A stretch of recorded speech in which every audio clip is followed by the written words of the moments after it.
Hello everyone, it's the 14th of October, which means it's time for the 14th Leetcode challenge. I'm sorry for missing yesterday. Yesterday was called sort list. I was kind of drunk at the evening and I thought that doing this, like doing a sort in n log n time and O1 memory would, like by hand, would be a lot of code that I really did not feel like writing. So I basically just implemented a very naive merge sort and solved the question using a very naive merge sort. And it's really ugly in Kotlin. And I started recording it, but it felt like shit. So I didn't feel like putting it up. So yeah, I'm sorry for that. But yeah, let's continue. 14th of October means time for the 14th October challenge, which I think is the end of week 2, right? That's 3 and 3, 6. This is the 7th one. Yeah, exactly. And just by reading this, just by reading the title, I'm already kind of know what's going on, because I started solving some Leetcode challenges a few months back, and I went through all of the house robber problems. So like the next one was a graph one, and this one is the one with the lists. So I'm kind of familiar with the problem, but either way, I'm gonna do a fresh solution, so I'm not gonna like copy paste it from somewhere. So hopefully it's still useful to you. Let's get to the problem. You are a professional robber planning to rob houses along a street. Each house has a certain amount of money stashed. All houses at this place are arranged in a circle. This means that the first house is the neighbor of the last one. Meanwhile, adjacent houses have a security system connected, and it will automatically connect the police if two adjacent houses were broken into on the same night. Given a list of non-negative integers nums representing the amount of money of each house, return the maximum amount of money you can rob tonight without alerting the police. And then we have a few examples. So basically this is our list of how much money is stashed in each house, and we need to output the maximum amount of money we can rob. So basically you can imagine that it's a circular list. Can I have a paint? Oh, I think the other paint was nicer. Paint 3D. Let's go. New. Alright. So it's like house 1, let's call it house A, has like $2 in it. I guess I'll just write a dash and I'll make a circle, because houses are circular. Let's make them like actual houses, like they do in the kindergarten. Yeah, that's house A. And then we have house B, which has $3. And then we have house C, which has $2 again. And I'm writing them in a circle because this is basically part of the definition. These houses, even though we have an array, you can imagine that it's a circular array. So like this is the first house, it connects to the second connects to the third, and the third connects to the first. So it's a circular array. They're adjacent to each other. And our question is basically, since we have three houses and we can never rob two of them, basically find the maximum amount of money you can steal from a single house, which obviously would be house B. So this is why the solution here is house B. Right. So we don't really have to think much about this, but the algorithm is interesting, and I'll go through it in a bit. And the next example is, like, I'm just gonna write the numbers now and not draw houses because it's easier. So I have the 1, the 2, the 3, and the 1 again. And this is how they connect again. We can start from any house, and we can rob as many houses as we want, as long as we never rob adjacent houses. Which means if we rob the first one, we cannot rob the last one. If we start from the second one, we can rob like any of the houses till the end, because then the first one is not adjacent.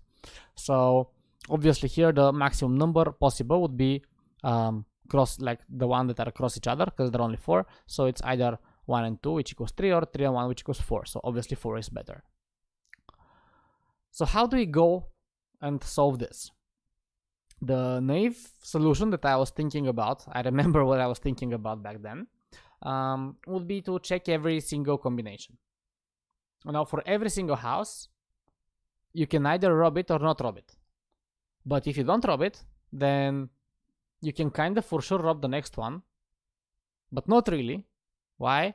Because, like, let's say this one, we rob it or we don't rob it. Let's say we don't rob this one. So then we go to the next one. This means that we did not rob the previous one, but if we decide to rob this one, then we will not be able to rob the next one. And in this case, this would screw up our solution. So my initial thought was to just, like, for every single house, count every single combination. Like, either rob it or don't rob it. And if you decide to rob it, then this means you don't rob the next one. And if you don't decide to rob it, then it means, well, you can either rob the next one or not rob the next one. So yeah, if we take from this one, then for sure we don't take from this one. But we need to take both possibilities, like take and don't take, so that we can attempt to take from the second one as well. All right. And this would require a bunch of memory to store everything in. And after having this solution, I was thinking, okay, so what can I somehow cache this solution? Like, can I do some sort of dynamic-ish programming? And it turns out that it's not that hard to do here. Why? Well, basically for every single house, all I need to do is either, let's say I started from the 1. I'm just gonna go with the numbers now. So like 1, 2, 3, 1. So let's say we start from the 1. And we say we either rob it or we don't rob it. All we need to do is keep a couple of pointers. What do I mean by that? In order to solve it using dynamic programming, basically I'm gonna say, what would be the best score if I have already robbed the last house? So if I rob the last house, or the current house, so rob, and compare that to the score that we get by not robbing the last one,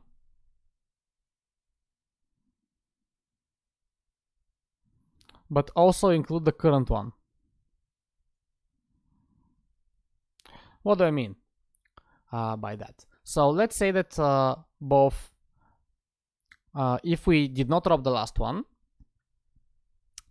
it's, I'm just gonna say that, call them R and not R. They both start at 0. I started the first one.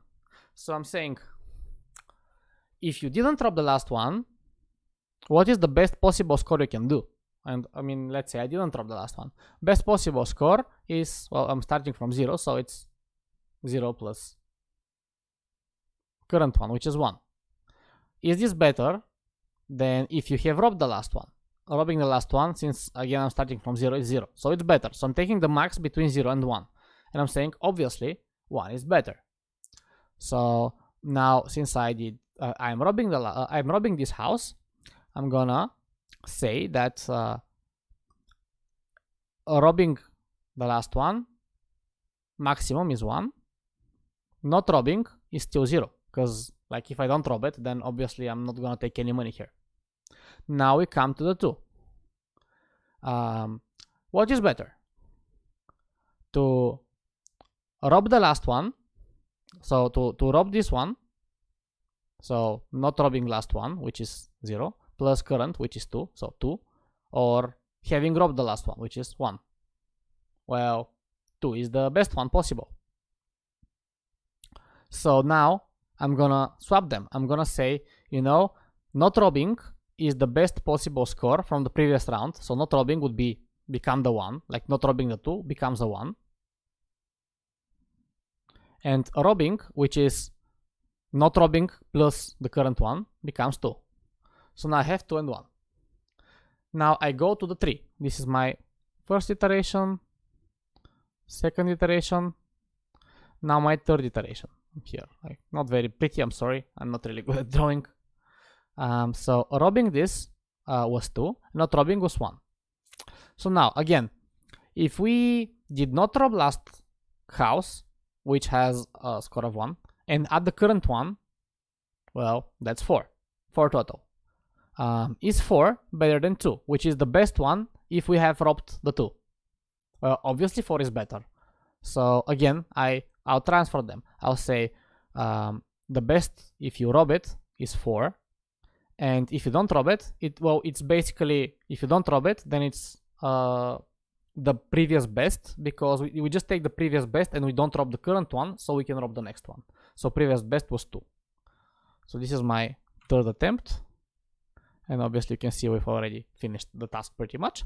And now on the last one, again I say, is 2 plus 1, like this equation, better than the previous rob? So is 3 bigger than 4? Well, it's not. So I just keep things as is. So I'm just saying, I swap them again, right? Because my 4 then becomes the not robbed one. So if I could go further, I don't need to count anything. I don't need I am able to count the next one if I had a house here as well, if I did not rob the one. So I'm swapping them again. But yeah, that's about it. This is pretty much the solution, and there is only one caveat here, and that one is that we must make sure that we're counting twice. Why?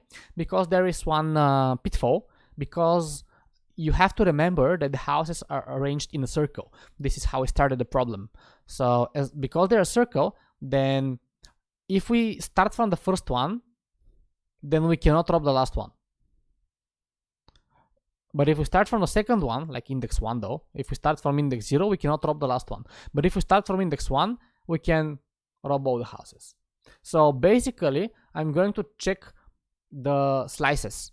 So I'm gonna check, I'm gonna go through the exactly same algorithm, but I'm gonna check this slice compared to this slice. And I'm taking the best result from both, right? Because if I just check them twice, I'm pretty much guaranteed that I'm never gonna have a collision between the first and the last house. So I'm just gonna treat this as separate cases, even though they have a lot in common.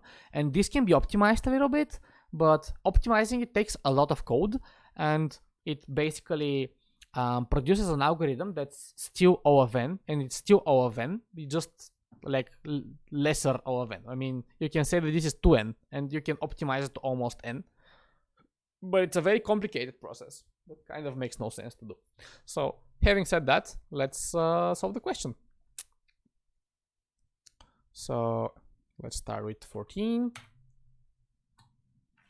Copy the function. Am I recording, by the way? I really hope I'm recording. Yeah, I am. Great. Amazing. Already having PTSD from that one time I didn't hit record. So yeah, let's implement this algorithm. It's a very straightforward algorithm. We have this array.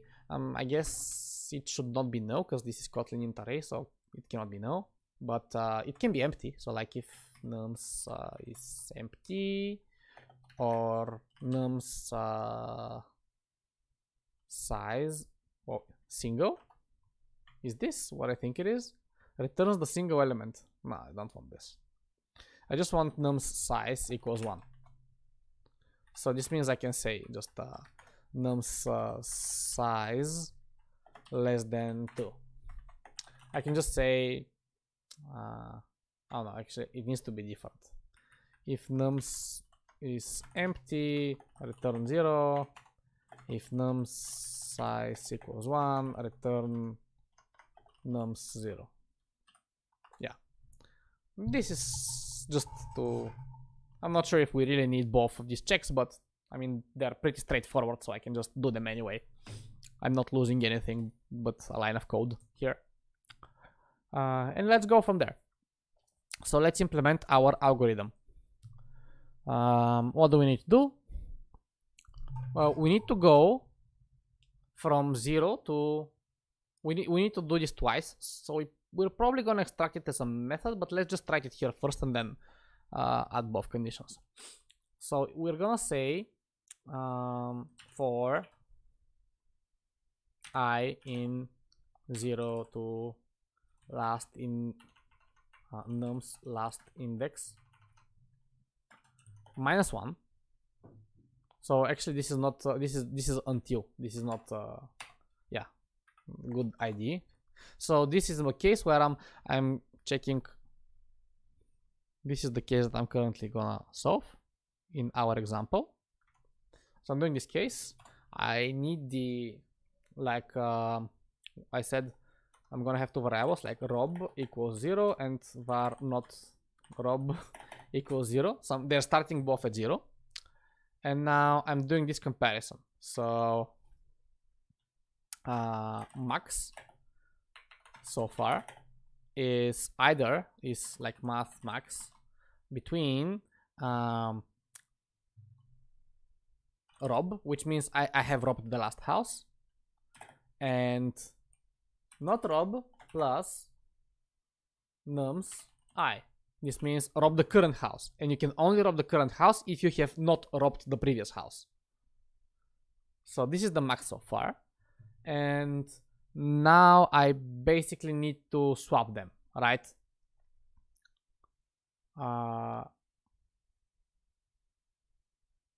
So now I'm saying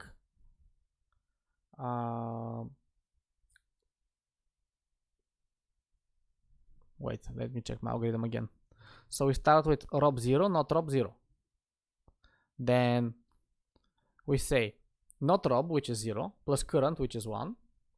This becomes rob. So rob becomes max so far, and then not rob becomes the previous rob, because regardless of what I do, regardless of what is bigger and what is not bigger, I guess I need to do it in the other route though, because otherwise I'm assigning rob to both. I was gonna screw up the variables, but I'm basically saying the previous max you had, this is if you don't rob the current one, which makes sense.